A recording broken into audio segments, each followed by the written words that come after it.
नमस्कार दोस्तों, मिशन चंद्रयान-3 में आपका स्वागत है। कैसा रहा चंद्रयान-3 का सफर? इस श्रृंखला में इसी पर चर्चा करेंगे। चंद्रमा के लिए भारत के तीसरे mission Chandrayaan-3 LVM-3M4 rocket CE-20 cryogenic engine के साथ शुक्रवार दिनांक 14 जुलाई 2023 को 2:35 पर श्रीहरिकोटा के सतीश धवन अंतरिक्ष केंद्र से प्रक्षेपित किया गया।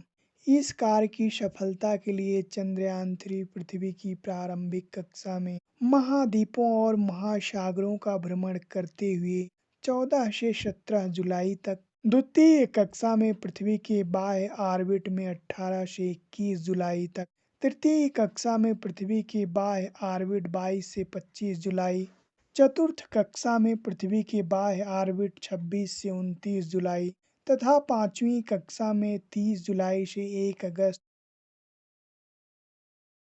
1 अगस्त के बाद चंद्रयान-3 पृथ्वी की कक्षा छोड़कर चंद्रमा की कक्षा में आगे बढ़ा। तत्पश्चात 5 अगस्त को चंद्रमा के समीप पहुंचा। 5 से 9 अगस्त तक चंद्रमा की पहली कक्षा में, 9 से 12 अगस्त तक चंद्रमा की दूसरी कक्षा में, 12 से 14 अगस्त चंद्रमा की तीसरी कक्षा में, 14 अगस्त को चंद्रयान-3 चंद्रमा की ऑर्बिट में प्रवेश कर 14 से 18 अगस्त तक चंद्रमा की चौथी कक्षा में, 18 से 23 अगस्त चंद्रमा की अंतिम कक्षा में भ्रमण करते हुए चंद्रयान-3 21 अगस्त को चंद्रयान-2 के ऑर्बिट से मिला। चंद्रयान-2 के ऑर्बिटर ने चंद्रयान-3 को बोला, हेलो दोस्त, आपका चंद्रमा पर स्वागत है। मैं जो काम नहीं कर सका वो तुम जरूर पूरा करोगे, मुझे पूर्ण विश्वास है। उस समय हर भारतीय का सीना गर्व से चौड़ा हो गया।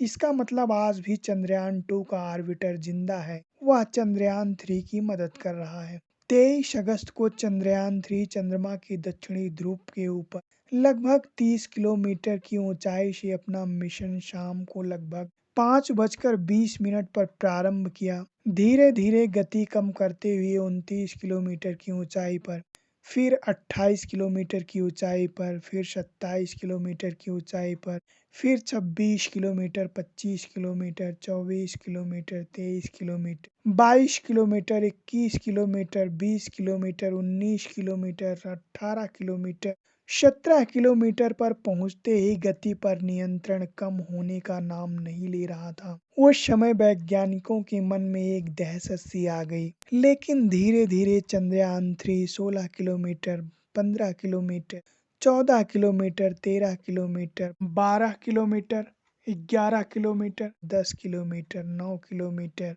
8 kilometre, 7 kilometre, 6 kilometre, 5 kilometre, 4 kilometre, 3 kilometre, 2 kilometre पर आते ही गति पर नियंत्रण हो गया।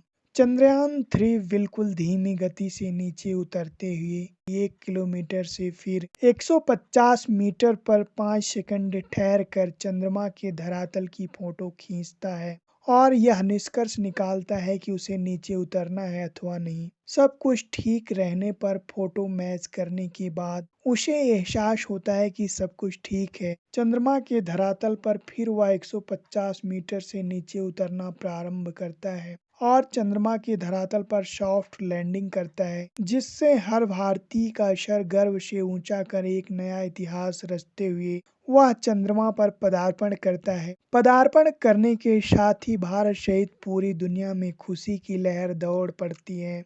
तत्पश्चात चंद्रयान-3 इसरो स्पेस सेंटर को मैसेज करता है, हेलो भारत, मैं चंद्रमा पर पहुंच गया। चंद्रयान-3 की सॉफ्ट लैंडिंग के बाद लगभग 4 घंटे 26 मिनट बाद 6 पहिए वाला रोवर प्रज्ञान लैंडर विक्रम से बाहर निकलता है और चंद्रमा की पहली तस्वीर इसरो स्पेस सेंटर को भेजता है। चंद्रयान-3 चंद्रमा पर एक लूनर दिवस यानी 14 दिन तक खोजबीन करेगा और प्राप्त जानकारी इसरो स्पेस सेंटर को भेजेगा। चंद्रमा का एक लूनर दिवस पृथ्वी के 14 दिन के बराबर होता है। भारतीय चंद्रयान जहां पर लैंड किया है वह 70 डिग्री अक्षांश चंद्रमा के दक्षिणी ध्रुव के पास, जहां का तापमान -45 डिग्री से -248 अंश सेल्सियस तक रहता है। यहाँ सूर्य का प्रकाश नहीं पहुंच पाता। यहाँ बहुत बड़े-बड़े गड्ढे और क्रेटर हैं, जिसमें माउंट एवरेस्ट जैसे पर्वत भी समा सकते हैं। इसीलिए यहाँ कोई भी देश अपना चंद्रयान या चंद्र मिशन लैंड करवाने की हिम्मत नहीं करता है। रूस, चीन और अमेरिका द्वारा अपना चंद्र मिशन चंद्रमा के मध्य भाग पर उतारा गया है। यहाँ के मौसम व धरातल की परिस्थितियों का कुछ पता नहीं है। इसी क्षेत्र में चंद्रयान 3 लैंड करने के बाद चंद्रमा के एक लूनर दिवस यानी पृथ्वी के 14 दिन तक चंद्रमा के विभिन्न रहस्यों को सुलझाने का कार्य और सारे तथ्यों का संकलन कर भारतीय स्पेस एजेंसी इसरो को प्रेषित करेगा। भारतीय चंद्रयान 3 जिस दिन चंद्रमा पर लैंड हुआ है, उस दिन 23 अगस्त को राष्ट्रीय स्पेस डे मनाया जाएगा। चंद्रयान 3 जिस स्थान पर चंद्रमा पर लैंड हुआ है, भारत सरकार ने उस स्थान को शिव शक्ति का नाम दिया है। अब वह स्थान शिव शक्ति पॉइंट के नाम से जाना जाएगा। चंद्रयान 2 जहां पर हार्ड लैंडिंग के साथ दुर्घटनाग्रस्त हुआ था, उस स्थान को भारत सरकार ने तिरंगा का नाम दिया है।